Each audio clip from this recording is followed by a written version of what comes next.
Hi friends, అందరికీ నమస్కారం అండి. ఇప్పుడే అందిన వార్త రాష్ట్ర ప్రభుత్వ ఉద్యోగులకు సంబంధించి నేడు తాజా సమాచారం. ఈరోజు తేదీ చూసుకున్నట్లయితే మే 24వ తారీఖు అండి. వీడియోలో వచ్చేసి 2 నుంచి 3 అప్డేట్స్ అయితే ఉన్నాయన్నమాట. వీడియోని చివరి వరకు చూడండి, అర్థమవుతుంది. మరోసారి ఛానల్ వస్తే తప్పకుండా సబ్స్క్రైబ్ చేసుకోండి. చూస్తున్నారు కానీ లైక్ చేయడం మర్చిపోతున్నారు, వెంటనే లైక్ చేయడం. ఇలాగైతే వెళ్ళిపోదామండి. మొట్టమొదటి ఒక అప్డేట్ అనేది ఇవ్వడం జరిగిందండి. ఉద్యోగులకు సంబంధించి ఒకరు కాదు, ఇద్దరు కాదు, ఏకంగా 2995 మందికి వారికి రావాల్సినటువంటి బకాయిలు దాదాపు 100 కోట్ల పైగా ఉన్నాయన్నమాట. కానీ ఈ విషయాన్ని అధికారులు విస్మరించారని చెప్పేసి అసలు వారి ఊసే లేకుండా పోయింది. మిగతా ఉద్యోగుల బకాయిల విషయంలో కూడా కొరత అనేది స్పష్టంగా వచ్చిందనమాట.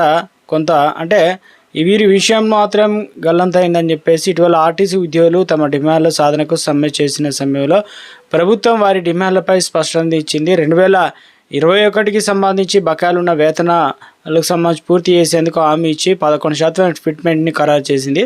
అయితే కాగా ఈ వేతన సవరణకు సంబంధించి కంటే ముందు విడతల అంటే దాదాపు 2017 నాటి వేతన సవరణ విషయంలో నెలకొన్నటువంటి గందరగోళానికి ఇంకా తెరపడకపోవడం గమనార్హం అన్నమాట.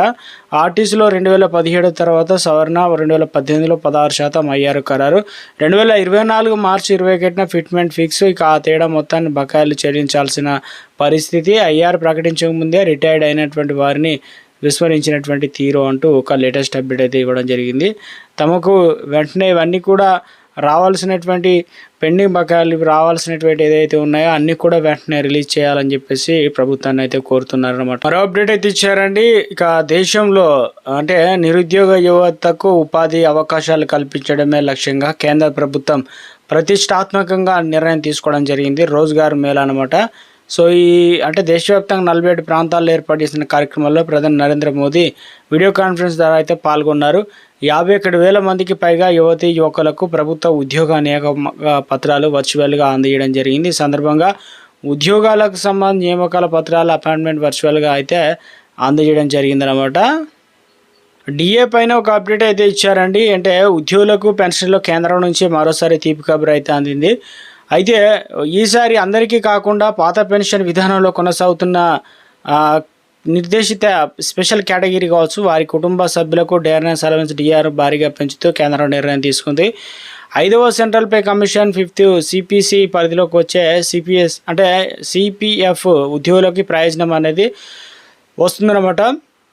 ఇందులో ఈ departmental of the pension and pensioner welfare అధికారి మెమోరాండం జారీ చేశారు చెప్తున్నారు. ఇక డిఆర్ రేట్లను ఏకంగా 483% పెంచడం ఇందులో వచ్చేసి విశేషం. మరి అందుకు సంబంధించిన వివరాలు అనేది తెలుసుకునేటువంటి ప్రయత్నం కూడా చేద్దాం. కేంద్ర ఆర్థిక మంత్రిత్వ శాఖ వ్యయ విభాగం ఆమోదంతో పెన్షన్ల శాఖ ఈ మేరకు ఉత్తర్వులు అయితే ఇచ్చిందనమాట. సవరించిన కొత్త డిఆర్ఎస్ రిలీఫ్ రేట్లు జూలై 1, 2025, జనవరి 1, 2026 నుంచి అమల్లోకి అయితే రానున్నాయి. ఇక పెరిగిన డిఆర్ ప్రయోజనం కేవలం పరిమితి కేటగిరీకి చెందిన పాత సిపిఎస్ లబ్ధిదారులకు మరియు వారి కుటుంబ సభ్యులకు మాత్రమే వర్తిస్తుందని చెప్తున్నారు. అదేవిధంగా వచ్చేసి మనకు నవంబర్ 18, 1960 నుంచి డిసెంబర్ 31, 1985 మధ్యకాలం రిటైర్డ్ అయ్యి బేసిక్ ఎక్స్గ్రేషియా అందుకుంటున్న సిపిఎస్ లబ్ధిదారులకు వీరు అర్హులు అనమాట. ఏబిసిడి గ్రూప్లో ఉండి ప్రస్తుతం 3,000 అదేవిధంగా 1,750 రూపాయలు 650 ఎక్స్గ్రేషియా పొందుతున్న వారికి డిఆర్ రేట్లు సవరించారు. జూలై 1, 2025 474% డిఆర్, అదేవిధంగా జనవరి 1, 2024 483% డిఆర్ అయితే అందించనున్నట్లు ఒక తాజాగా అప్డేట్ అయితే ఇవ్వడం జరిగిందండి. ఇక వరుసగా లేఆఫ్తో రంగంలో అనిశ్చితి నెలకొన్న ప్రస్తుతం దేశ అతిపెద్ద ఐటీ కంపెనీలు ఒకటైన టాటా కన్సల్ట్ టీసీఎస్ నిర్ణయం ఉద్యోగుల ఆందోళన పెంచింది. ఎందుకంటే వేరియబుల్ పే విధానాన్ని మార్చి ఆఫీస్ హాజరుతో లింక్ చేయడం పైన ఉద్యోగులు అసంతృప్తి వ్యక్తం చేస్తున్నారు. 6 లక్షల మంది ఉద్యోగులపై ఇది ప్రభావం చూపుతుంది. ఎప్పటి వరకు వేరియబుల్ పే రూపంలో నెలవారీ లేదా క్వార్టర్లీ వారికి అందుతున్న మొత్తాన్ని ఇప్పటి నుంచి మంత్లీ పర్ఫార్మెన్స్గా మార్చారు. దీంతో ఉద్యోగులు ఆఫీస్ హాజరు ప్రాజెక్టు డిప్లొమెంట్ ఆధారంగా నిర్ణయించిన దీని కారణంగా ఆఫీస్ తక్కువగా వచ్చే ఉద్యోగులకు టేక్ హోమ్ శాలరీ తక్కువ అవకాశం అయితే ఉన్నట్లు చెప్తున్నారు. మరోవైపు ఏడాది టీసీఎస్ 5% నుంచి 8% జీతాలు పెంచినట్లు చెప్తున్నారు. మంచి పనితీరు కనపరిచిన ఉద్యోగులకు A+ కేటగిరీలో చేర్చి 10% నుంచి 13% వరకు పెంచినట్టు, తక్కువ రేటింగ్ ఉన్న వారికి 2% నుంచి 3% మాత్రమే పెరిగినట్లు. మరోవైపు దేశంలో కొత్త లేబర్ కోడ్ అనుగుణంగా కంపెనీ వేతన నిర్మాణం అమలు చేసినట్లు కూడా చెప్తున్నారన్నమాట. ఒక అప్డేట్ అనేది ఇవ్వడం అయితే జరిగిందనమాట.